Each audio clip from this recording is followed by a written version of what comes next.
Today's episode on Chronic Pain Explained is a special interview done by Amisha and Alex, where I will be interviewing Alex, Hi everyone. a person on our team who's been dealing with chronic pain for around a year now. She'll be talking about her experiences with us. I think the most obvious question to ask, seeing as there's so many different types of chronic pain, is which ones do you experience? So I have a condition called long COVID, which gives me chronic fatigue and chronic pain. It is a long-term illness and it causes me to feel extremely tired all the time, and I have joint pain pretty much everywhere. Even though it affects all my joints and muscles, my main areas of pain are in my back, legs, hip, and neck and shoulders. That's a lot. As well as this, I've also been diagnosed with a rare condition called erythromelalgia, which causes burning pain and redness in my extremities, such as my hands, feet, and lower legs, due to too much blood flowing to that area. The pain is so severe that it feels as if I put them on a burning hot fire. That's quite scary. I'm sure that's quite scary to experience. A few other symptoms from long COVID that affect me are feeling nauseous, lightheaded, and daily headaches. That's quite a bit. So, how does this pain affect your daily life, and how consistent is that pain that you feel day to day? Because I know that if you have read Dr. Ravindra's book, it can vary a lot. So chronic pain is something that causes a lot of fatigue for me, so it's difficult to make it through a normal school day, compared to how I was when I didn't have this condition. Especially at school, I find it hard to sit or stand for long periods of time, as I need to get up to stretch to relieve the pain in my joints. My quality of sleep is also quite bad, as due to the pain in areas such as my back, I find it difficult to not only fall asleep, but stay asleep. On average, I'd say I wake up around 4 to 5 times a night, so consequently the next day I feel exhausted. My erythromelalgia episodes occur about 5 times a day, more often at night, and last from anything between 10 to 40 minutes, so it is sometimes very painful for me to walk and write. Unfortunately, over the past few months, I've had unbearable headaches most days, which normal painkillers don't help. So, on top of feeling tired and having joint pain, A-level work is quite demanding due to my concentration levels being lower. I used to do air cadets twice a week, played the piano and violin, and took part in some STEM activities. However, my energy levels are very low, so doing too much can easily burn me out. It's about balancing whether, for example, the enjoyment of taking part in a music concert is worth a few days of recovery and awful pain. That's quite intense. I'm sure that things that we all tend to take for granted, really, doing things and experiencing things, even going out, for example, Definitely. you have to spend a couple days in recovery, which is not ideal for a 16-year-old to deal with. Over the past 10 months, I've tried to spot patterns in my pain or fatigue, but honestly, it's very unpredictable. One day, I can feel almost fully recovered, experience very little joint pain, and have lots of energy. But on the other hand, there are days where getting out of bed is like climbing a mountain, and the chronic pain is so bad that it hurts to move and I get no sleep at all. Living with chronic pain is like a boom and bust cycle. I feel great one day, so push slightly harder in terms of my energy levels the next. However, my pain is greatly affected the day after because I've done too much.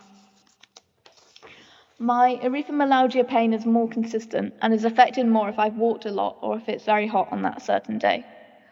Chronic fatigue syndrome or long COVID is invisible and it's quite inconsistent for me. So, how long have you been experiencing, like in terms of diagnosis, could you maybe describe your experiences you had when you realized that something was wrong? And did you go to the doctor straight away or did you brush it off? So there are lots of different names for chronic fatigue syndrome. Mine is a post-viral condition, meaning that my long-term symptoms are being caused by having a virus. You can never fully know the cause of it, but the medical professionals suspect that mine stem from COVID-19. So my condition could be called long COVID. I tested positive for COVID in late November 2020, but my symptoms only started appearing in early March 2021. I played a violin, and at first I'd thought that I'd sprained my wrist from practicing. However, then the pain in my sprained wrist went to my other wrist and gradually spread to my ankles, hips, legs, neck, back, and to every joint in my body. Wow. I couldn't even imagine what that feels like. I've had mild symptoms of erythromelalgia in my toes since a young child, but COVID-19 has greatly worsened my condition. Even though it is more stable than it was, I've been suffering from extreme fatigue and pain for about 10 months now. Wow. That's a long time to be dealing with this. When I started noticing my symptoms in March last year, I went to my local doctor's surgery who were quite alarmed by my symptoms, so they made an emergency referral to the rheumatology department at the Royal Berks. I was also referred to the dermatology department at John Radcliffe. I'm currently under about 5 different departments to help me with my chronic pain, including the long COVID clinic, which has recently been set up, where Dr. Deepak Ravindran is the lead pain specialist. I was originally at the dermatology department for my erythromelalgia, but I've now been seen by a further specialist at the Royal Free in London because of the rarity of my condition and due to there not being that many known treatments for people my age. So far, I haven't been given any treatments, but I've undergone capillaroscopy and thermography tests. Well, I know that you haven't gone through many successful treatments, but is there anything that helps you deal with your pain? A low dose of amitriptyline helps my general joint pain a lot. I've had a physiotherapist for about 6 months now who have given me certain exercises to help tackle the pain in my back and hips in particular. To help me switch off at night and to distract myself from the pain, I like to use Headspace and their sleep podcasts. I've tried a TENS machine, which is a method of pain relief involving the use of a mild electric current. Unfortunately, I found the electric current too painful on my joints, even on its lowest setting. I also use heat pads, which go on my back and neck, and I found them to be very helpful. These are really great things. Obviously, many of these things that Alex has just suggested are things that you should talk to your doctor about, consult medical professionals about, but in general, things like using heat pads or even using like Headspace or sleep podcasts to really help to distract you from what's going on. So generally, just to help you get a little bit distracted, take your mind off of things, Headspace, sleep podcasts, they could be really helpful. It's all about your mindset. So talking about mindset, how has living with chronic pain affected your mental health? Because I can imagine it's quite difficult to live with. For the first few months of my illness, it was only my physical health that was affected. However, gradually, as it became more apparent that there was no specific treatment or cure to my pain, my mental health massively suffered. The feeling of despair and frustration when another round of blood tests come back clear, when you know that something is wrong, is unimaginable. I'm sure that many of our listeners can relate to that feeling. It was only a month ago that I had my 6th round of blood tests at the Royal Berkshire Hospital, as my lupus anticoagulant was positive and I have anti-nuclear antibodies. So the cycle goes round and round again. I often feel so trapped and like there's no escape from the fatigue and chronic pain. It is with you day and night, and there's not really any relief. I found it very hard to accept that my life is not the same as it used to be. I really have very little control over my symptoms, and there's no end date for when I will fully be better. I just have to wait and see for the moment. I think, well, I can't talk from personal experience, but it sounds like something that's very difficult to live with, and I feel like how you approach that situation in your mind and how everyone around you is approaching your situation really matters in this. Definitely. Long COVID was a sudden change that has turned everything in my life upside down.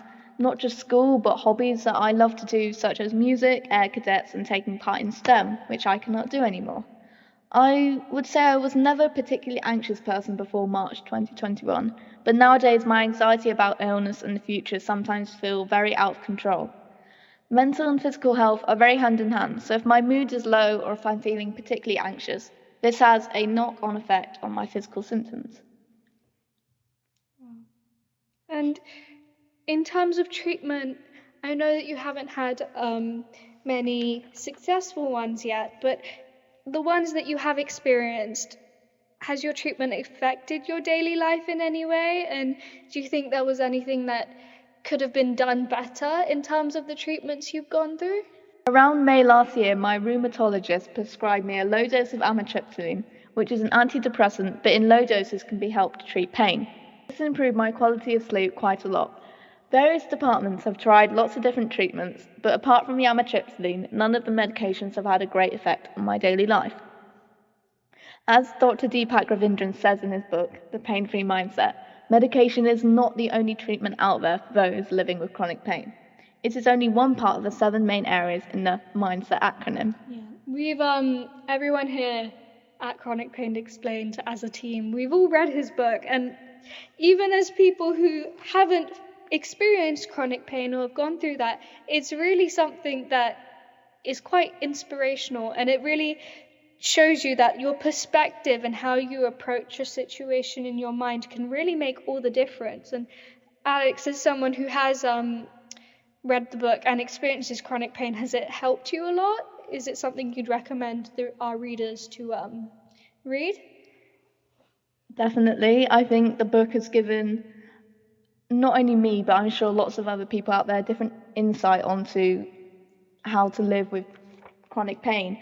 Because before I knew about the mindset acronym, I just assumed that medication was the only treatment out there, and that's not true. So I have to dedicate a good amount of time each day to do my physio exercises, and sometimes my joints feel more sore after stretching, but in the long run, I've seen some small improvements in my pain. Even though medication is important, I'd also like to try some therapies for the mind and body, such as acupuncture for the pain in my back. I was referred relatively quickly to the rheumatologist department so they could run blood tests. However, in terms of my blood circulation issues, the dermatology department waiting lists were long and they took a long time to come to a conclusion. It was only recently that I had an appointment in the long COVID department who are focusing not only on my medication, but also my psychology techniques. I do wish that more attention had been given to my mental health before this, as I believe that in the months of May and June, my symptoms got a lot worse due to the increase in my anxiety. So to conclude this episode, I think the best question I can ask you is, what advice do you have for other people struggling with chronic pain, and specifically people who think that they might be, and people around our age, so the youth? Like, I'm sure no matter what age you experience chronic pain, it's going to be very difficult, but we're targeting the youth here, so... Firstly, I would like to say, fill in your school fully about your situation with chronic pain. My school was very, very understanding, and I didn't do my GCSE final exams in June because I was only managing about half a day a week at school at that point. I'm working on not being too hard on myself or setting too high standards for myself. When you are suffering from chronic pain, the best thing to do is to just bring the goalposts nearer.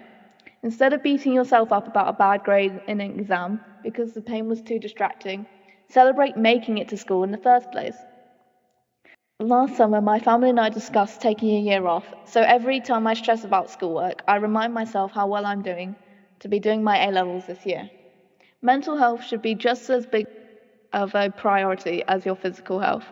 Even though it's easier said than done, try not to lose hope about finding a diagnosis and try to stay positive. My symptoms always get worse if I'm feeling stressed or overly worrying about something. And I know that pain can be very, very tiring, and I know that I have a certain amount of energy. Living with pain has taught me the importance of protecting your energy and knowing when to say no to activities that just add to your workload.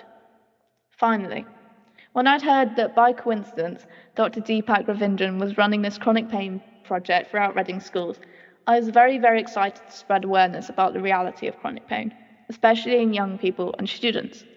So please don't feel afraid to speak up about your chronic pain with friends and family. It is much easier to sympathise with someone if you have a good understanding of the invisible illness.